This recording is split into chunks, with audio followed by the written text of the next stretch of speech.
Hello class. आज accounting part 22 में हम लोग बात करेंगे जनरल एंट्री का में जो ओपनिंग एंट्री होती है उसके बारे में। ओपनिंग एंट्री क्या होती है इसको जरा समझ लीजिए। जब भी कोई फॉर्म चलना शुरू होती है, ठीक है, तो साल दर साल वो चलती जाती है। ठीक, अब जैसे मान लीजिए कि हमने कोई एक फॉर्म बनाया, मेरा नाम अक्षय देवी, एडी इंटरप्राइजेस के नाम से हमने कोई फॉर्म बना दिया। ठीक, ये फॉर्म हमने बनाई 1 अप्रैल 2019 से, तो 31 मार्च 2020 को इसका पूरा एक साल हो गया। ठीक है, अब इसके बाद 1 अप्रैल 2020 से फिर ये चलेगा 31 मार्च 2021 तक। ठीक है, तो जब ये चलेगा, शुरुआत हमने इस समय से किया था, तो हमने लिखा था स्टार्टेड बिजनेस विद कैश पहली वाली एंट्री में। जैसे यहाँ पे नहीं लिखा हुआ है, इससे पहले वाले में देखिए हमने लिखा है स्टार्टेड बिजनेस विद कैश। लेकिन जब यहाँ पे फिर हो गया 2020 में, तब तो हमारा बिजनेस एडी इंटरप्राइजेस को ऑलरेडी चल रहा था। उसमें हमने कुछ लोगों को पैसा दिया था, कुछ लोगों से लिया था, कुछ हमारे डेटर थे, कुछ क्रेडिटर थे। तो सबसे पहली एंट्री वही करनी पड़ती है 1 अप्रैल 2020 को, उसी को हम ओपनिंग एंट्री कहते हैं। जैसे यहाँ पे देखिए कि 1 अप्रैल को एक फर्म थी, उसका एसेट लायबिलिटी और कैपिटल में कैश उसके पास 10,000 था, बिल्डिंग 20,000 की थी, डेटर्स 30,000 के थे, क्रेडिटर 40 के थे और कैपिटल 20 की थी। फिर उसके बाद सेकंड एंट्री क्या लिखी है, good purchase for cash 5,000। Third entry क्या लिखी है, पेड टू क्रेडिटर्स 1,000। तो अब उसकी जनरल एंट्री कैसे करनी है ये अभी हम आपको बता रहे हैं। अब देखिए ये जो एंट्री हुई है इसके बारे में जो बताया, इसी को हम ओपनिंग एंट्री कहते हैं। देखिए ये लिखा हुआ है यहाँ पे हमने, every firm starts it's new books in the beginning of each year. ठीक है, ये देखिए बिगिनिंग ऑफ ईच ईयर में है, since the closing balance of last year had to be carried forward to the next. जो इस समय पे क्लोजिंग बैलेंस होगा वो इधर का ओपनिंग बैलेंस हो जाएगा, और उससे related entry journal had to record previous year closing balance, all the asset and liability, सारी एसेट एंड लायबिलिटी को रिकॉर्ड करना पड़ता है। और उसके लिए जो एंट्री होती है वो ओपनिंग एंट्री होती है। जैसे कि यहाँ वाले सम में ये जो पूरी दी हुई है फल वाली जो एंट्री है, ये ओपनिंग एंट्री कहलाती है। ठीक है, रूल क्या है इसका, all the asset are debited, जितनी एसेट थी डेबिट कर दिया जाता है, लायबिलिटी और कैपिटल को क्रेडिट कर दिया जाता है। मान लीजिए एसेट कहीं पे कम पड़ रहा है तो डिफरेंस को गुडविल के फॉर्म में शो किया जाएगा, और कहीं पे लायबिलिटी वाला साइड कम पड़ रहा है तो डिफरेंस को कैपिटल में शो किया। अब ये किया कैसे जाता है जरा इसको समझ लीजिए। ठीक है, अब इतना हमने बता दिया, इसके आगे अब जरा इसकी जनरल एंट्री हम लोग देख लेते हैं। जनरल एंट्री देखते हैं। जनरल एंट्री के लिए हम लोग ऐसा बना लेते हैं फॉर्मेट। इसका फॉर्मेट है ऐसा, ये देखिए ऐसा फॉर्मेट होता है। यहाँ पे हम लोग लिख देते हैं डेट, यहाँ पे हम लोग लिख देते हैं पर्टिकुलर। ठीक है, यहाँ पे इसके बाद लेजर बनता है, उसका नंबर लिख दिया जाता है।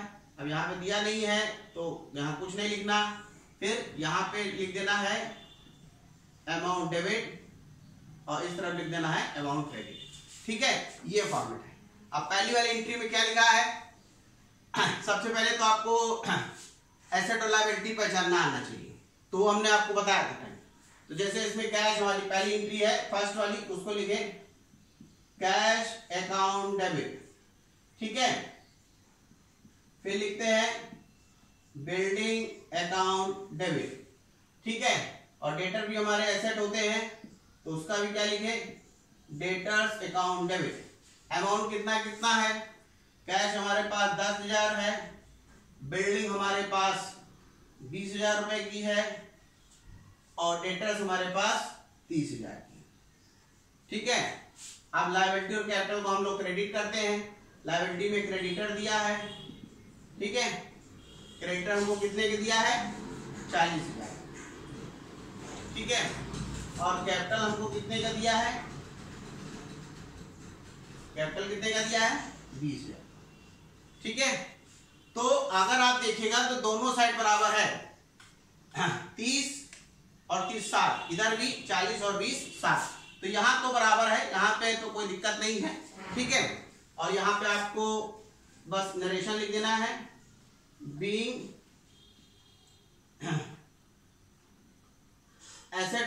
liabilities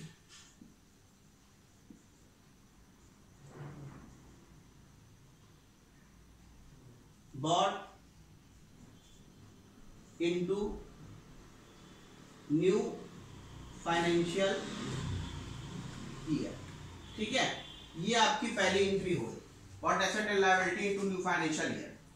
दूसरी एंट्री क्या है, गुड परचेज फॉर कैश। इसकी एंट्री का हमने आपको बता दिया था, purchase account debit to cash. ठीक है, purchase account debit to cash, amount कितना है 5000। ठीक, तो ये 5000 लिख दिया। ठीक, नरेशन लिख दिया, बीइंग गुड्स परचेज्ड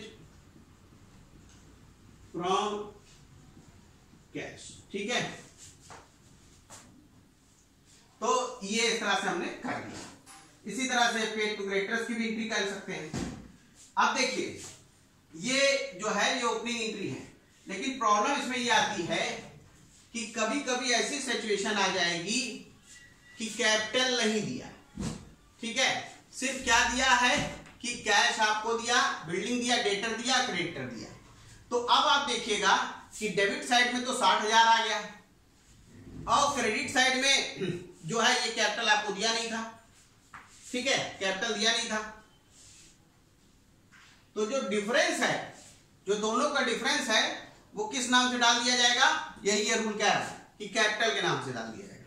ठीक है, तो वही जैसे यहां पे आप कैपिटल के नाम से इसको लिख दीजिए।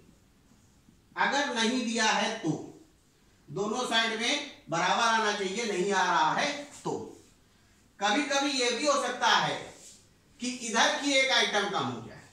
इधर का मान लीजिए हमने कैश हटा दिया। ठीक है, अगर हमने कैश हटा दिया, ठीक है, तो फिर देखिएगा क्या हुआ, इधर तो 60,000 हो गया, इधर 50,000 हो गया, फिर फर्क आ गया। जब फर्क आ गया तो हम क्या लिख देंगे, जितना भी डिफरेंस है उसको गुडविल के नाम से लिख देंगे। अमाउंट कितना डाल देंगे, जितने का डिफरेंस है, मतलब 10,000 का डिफरेंस था, 10,000 डाल दिए। ठीक है, तो ओपनिंग एंट्री में जो बातें बतानी थी वो इतनी थी। ठीक है, तो ये इसके आगे अब मैं नेक्स्ट वीडियो में बताऊंगा। Okay, thank you.